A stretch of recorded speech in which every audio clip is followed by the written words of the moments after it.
이 책에도 조금 긴 프롤로그가 있는데 그거를 또 잠깐 읽어드리겠습니다.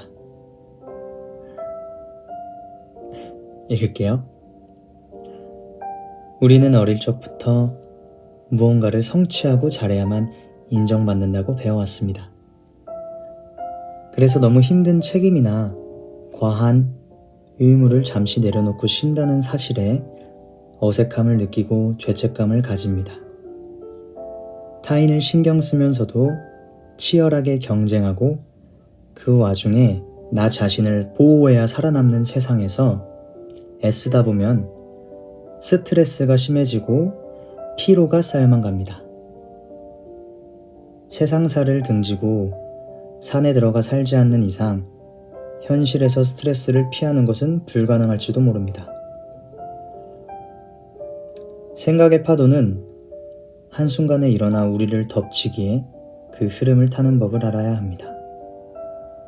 나의 삶을 존중하고 타인을 올바르게 대하는 법, 그것의 정답은 없습니다. 위대한 학자의 철학을 접하더라도 내게 적용할 수 없으면 그것은 그저 지식에 불과합니다. 우리의 삶은 넘쳐나는 정보와 사회 분위기, 타인의 의견에 끊임없이 영향을 받습니다. 그러다 보면 삶이 흔들리고 외면과 내면의 간극이 벌어지기 시작합니다. 이때 중심을 잡으려면 휴식을 취해야 합니다. 물론 잘 쉬려면 먼저 머릿속의 생각을 잘 정돈해야겠죠. 과거에 받은 상처나 당장 골머리를 앓는 일부터 해결하고 정리해야 합니다.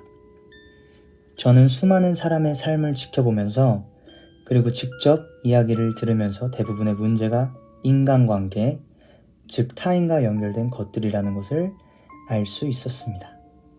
솔직히 말하면 대인관계나 삶에 대처하는 법은 사람마다 다 다릅니다. 그렇기에 제 생각을 강요하지는 않을 겁니다. 단지 이런 관점도 있다고 들려드리고 싶습니다. 저의 생각을 정답으로 삼길 바라는 마음이 아니라 문제를 해결할 때 조금이나마 도움을 얻었으면 하는 마음입니다. 일단 책을 잠시 덮고 눈을 감아보세요. 아까 그 프롤로그 중에 이야기가 뒤에 잠깐 있었고요. 이 긴 내용에 이렇게 사이에 있네요. 눈을 감는 것만으로 마음을 가라앉히는데 큰 도움이 되니 꼭 해보세요. 그런 다음 내 휴식에 걸림돌이 되는 것들에게 이렇게 말하기 바랍니다. 오늘은 이만 좀 다 같이 쉴게요. 37페이지에 내 삶을 지켜준 사람들이라는 제목입니다. 고속버스를 타고 출퇴근을 하던 첫 직장 생활 시절 나는 버스에서 내리기 전 기사님에게 항상 감사하다고 말했다. 고속버스 사고 소식이 뉴스에 심심치 않게 등장하는 가운데 반년이 넘는 기간을 내가 사고 없이 다닐 수 있도록 안전하게 운전해 주었기 때문이다. 기사님은 그저 자신의 일을 했을 뿐이지만 내 일상이 그분들의 노력 덕분에 지켜지는구나 싶어 감사했다. 타인의 노력이 없다면 나는 몸도 마음도 지금처럼 성하지 않고 훨씬 불편한 삶을 살았을 것이다. 이 세상에 당연한 것은 없다. 내 삶이 안전하게 유지되는 이유는 공기와도 같은 익숙한 환경이 늘 그 자리에 있기 때문이다. 그러니 감사한 마음을 가지는 게 옳다. 나를 항상 지지해주고 곁에 있어주는 사람들은 또 얼마나 소중한가. 평생 함께할 거라 믿었던 사람이 갑자기 세상을 떠났다는 소식을 들으면 그들의 존재가 결코 당연하지 않았음을 새삼 깨닫는다.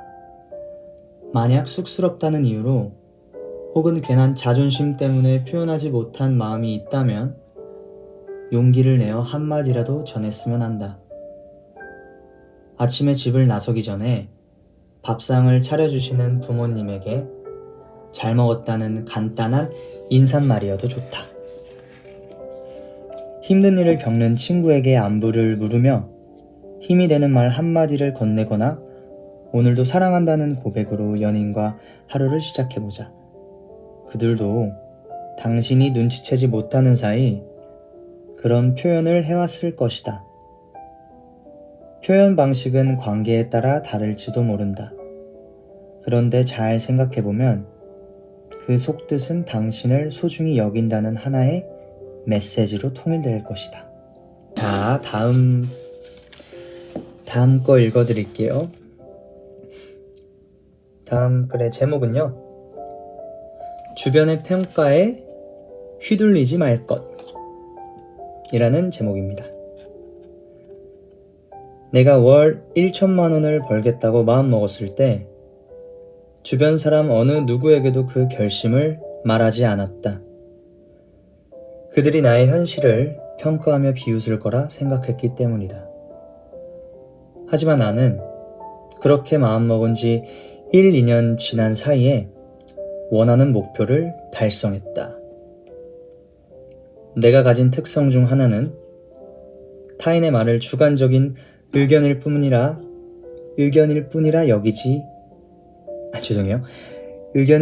여기고 휘둘리지 않다는 점이다. 고등학교 시절에 어울리던 친구들은 우리 학교는 소문이 안 좋다. 이런 것들을 배워서 뭐하냐? 라는 생각을 가지고 수업 시간에 주로 잠을 자는 등 학업을 등한시했다. 내가 다니던 고등학교는 공부에 몰두하는 학생들보다 학업을 일찌감치 포기한 친구들이 훨씬 더 많았기 때문에 학생들이 자신의 환경을 부정적으로 인식했다. 그래서 많은 학생들이 자기 인생은 글러먹었다고 판단했다. 그런 분위기에서 혼자 자기 개발 서적을 읽는 내가 친구들의 눈에는 제정신이 아닌 것처럼 보였을 것이다. 대학교 신입생 시절에도 그랬다. 비록 학교는 중간에 그만두었지만 한창 놀기 바쁜 나이에 혼자 도서관에 가서 책을 읽고 글을 쓰는 나를 두고 남들은 그저 고리타분한 동기쯤으로 생각했을 것이다. 편의점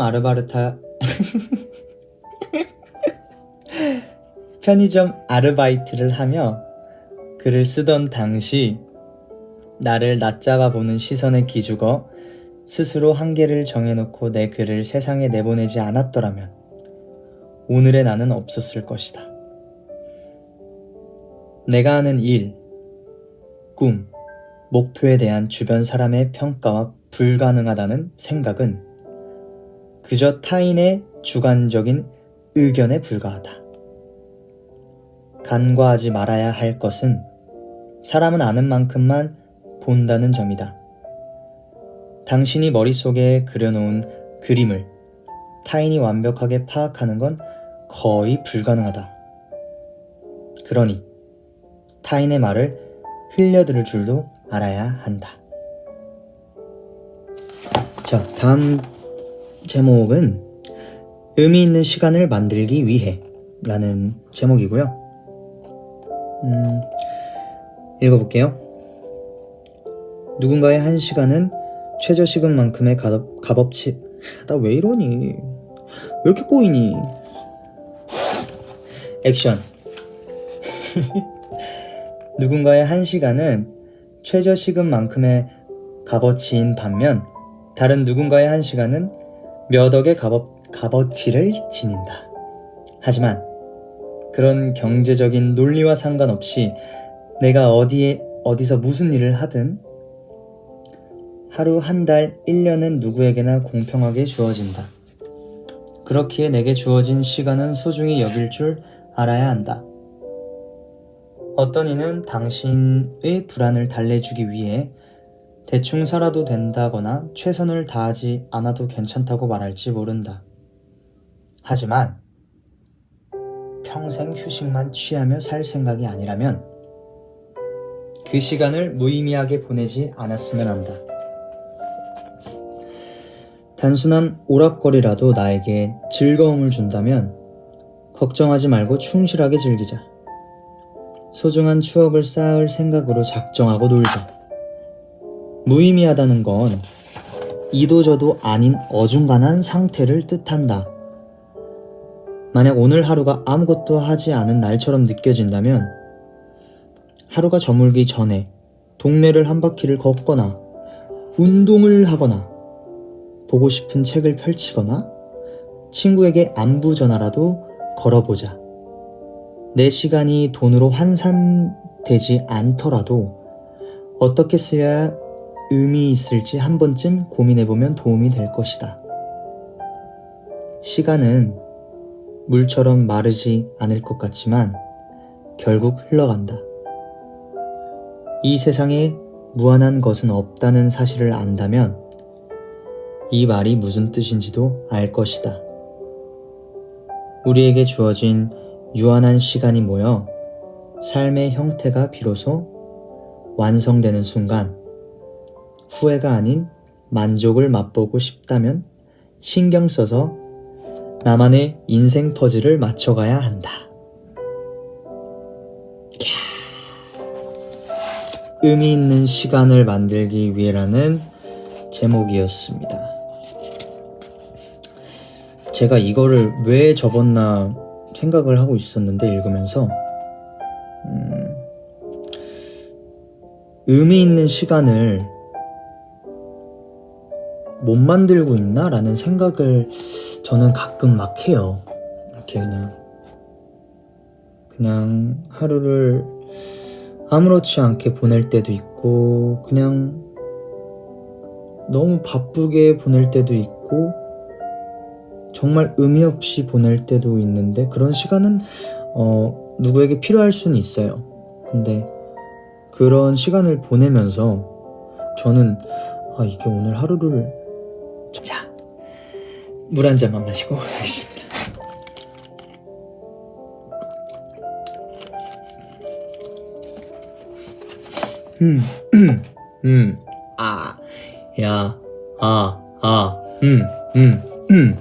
자, 하루에 한 번 이상은 다시 컷!